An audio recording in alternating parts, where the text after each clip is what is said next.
Today I'm going to show you how to install WordPress locally using MAMP.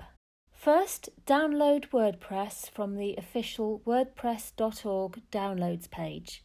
This will download a zipped file to your downloads folder. Once downloaded, unzip the folder, then delete the zip file. Next, we need to move the unzipped WordPress files to the MAMP htdocs folder. Locate the htdocs folder. Drag all the items from the WordPress folder into the htdocs folder. If you're asked to replace the existing index.php file, click on Replace. Now open MAMP and click on Start. This should automatically open your default web browser to the MAMP Start page.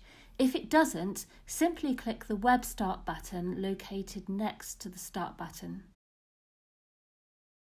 Next, select PHP My Admin from the Tools menu. You may see a message saying no tables can be found, but don't worry, these will be generated during the WordPress installation. Here, create a new database and call it WordPress.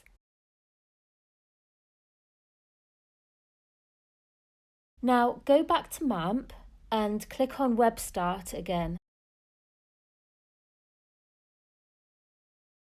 Click on My Website, click on Let's Go, and the WordPress installation process will begin. Now fill in the following fields. Database name, add root as the username and add root as the password.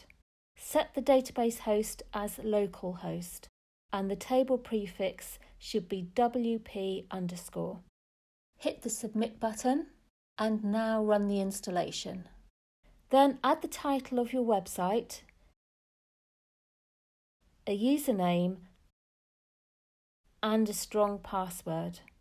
For the purpose of this video, I'm keeping it simple, but make sure you choose a logical username and a strong password. Don't forget to add your email address as well. Click the Install button, and that's it. You successfully installed WordPress on your local machine. Now you can log into your new WordPress website and start working on it. I hope this video has been helpful. If it has, please click the like button and subscribe for more tutorials.